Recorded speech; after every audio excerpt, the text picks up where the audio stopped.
Mutton gravy டேஸ்ட்டாக வர இப்படி செஞ்சு பாருங்கள். இது ரொம்ப சூப்பராக இருக்கும். ரெஸ்டாரண்ட் ஸ்டைலில் இருக்க மாதிரியே இருக்கும். நீங்களும் இந்த ரெசிபியை ட்ரை பண்ணிவிட்டு எப்படி இருக்குன்னு சொல்லுங்கள். வாங்க எப்படி செய்கிறதுன்னு பார்க்கலாம். இந்த கிரேவிக்கு ஃபஸ்ட்டு மசாலா ரெடி பண்ணணும். அந்த மசாலா எப்படி ரெடி பண்ணுறதுன்னு பார்ப்போம். குக்கரில் 2 ஸ்பூன் ஆயில் விட்டுக்கோங்க. அது கூட 2 ஸ்பூன் தனியா, 1 ஸ்பூன் மிளகு, 1 ஸ்பூன் சீரகம், 1 ஸ்பூன் சோம்பு, பட்டை 2, ஏலக்காய் 2, கிராம்பு 3 அதெல்லாம் போட்டு நல்லா வதக்கிக்கோங்க. அது கூடவே கொஞ்சம் கொத்தமல்லியும் கொஞ்சம் கருவேப்பிலையும் ஆட் பண்ணிக்கோங்க. ஆட் பண்ணிவிட்டு அது கூட ஒரு 10 to 15 சின்ன வெங்காயமும் ஆட் பண்ணிக்கோங்க. இதை நல்லா வதக்கி விட்டுக்கோங்க. இது கலர் சேஞ்ச் ஆகிற வரைக்கும் கொஞ்சம் நல்லா ஃப்ரை பண்ணிவிட்டு அது கூட ஒரு ஸ்பூன் தேங்காய் போட்டுக்கோங்க. தேங்காய் நிறைய ஆட் பண்ண வேணாம், அது குருமா மாதிரி ஆகிடும். ஸோ கொஞ்சமாக தேங்காயும் சேர்த்து அதை நல்லா வறுத்து எடுத்துகிட்டு இது மாதிரி பேஸ்ட்டாக அரைச்சி எடுத்துக்கோங்க. அதே பேன்லேயே 4 ஸ்பூன் ஆயில் ஊற்றிக்கோங்க. அது கூடவே ஒரு 1/2 இன்ச்சு பட்டை போட்டுக்கோங்க. 1 ஸ்பூன் சோம்பு, இது ரெண்டுத்தையும் போட்டு நல்லா வறுத்துடுங்க, மிக்ஸ் பண்ணிவிடுங்க.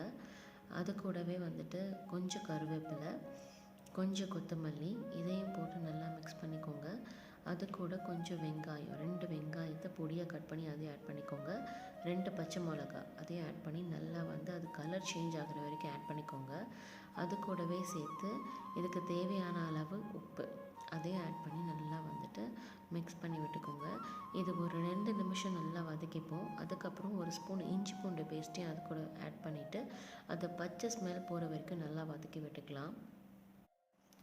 இது கூடவே ஒரு தக்காளியும் ஆட் பண்ணிக்கோங்க. அந்த தக்காளியும் நல்லா வதக்கி விடுவோம். இது 2 நிமிஷம் வதங்கினோடனே அது நல்லா வதங்கி மசிஞ்சு வர அளவுக்கு வதங்கட்டும். அது கூட 1/2 ஸ்பூன் மஞ்சத்தூளும் போட்டு நல்லா மிக்ஸ் பண்ணி விட்டுக்கோங்க. இப்போ நம்ம கழுவி வச்சுருக்க 1/2 கிலோ மட்டன் பீஸை குட்டி குட்டியாக கட் பண்ணி வச்சுருக்கோம். அதையும் போட்டு நல்லா மிக்ஸ் பண்ணிக்கலாம். இதையும் ஒரு 2 நிமிஷம் நல்லா மிக்ஸ் பண்ணி விடுங்க. இது நல்லா மிக்ஸ் பண்ணோடனே கொஞ்சம் லைட்டாக சுருங்க ஆரம்பிக்கும். அந்த ஸ்டேஜில் 1 ஸ்பூன் மிளகாய் பொடி, 1 ஸ்பூன் மல்லிப்பொடி, இது ரெண்டுத்தையும் ஆட் பண்ணி இதையும் நல்லா மிக்ஸ் பண்ணி விட்டுக்கோங்க. இதையும் ஒரு நிமிஷம் நல்லா வதக்கி விடுங்க. இதுக்கப்புறம் நம்ம அரைச்சி வச்சுருக்க மசாலாவையும் ஆட் பண்ணிக்கோங்க. அதையும் ஆட் பண்ணிவிட்டு நல்லா வதக்கலாம். இது ஃபுல்லாக எல்லாத்துக்கூட மிக்ஸ் ஆகிற வரைக்கும் வதக்கிட்டு நம்ம அரைச்சி வச்சுருந்த மிக்ஸி ஜாரில் இருக்கிற அதிலே கொஞ்சம் தண்ணியை ஊற்றி அதையும் கழுவி இதில் ஊற்றிடலாம்.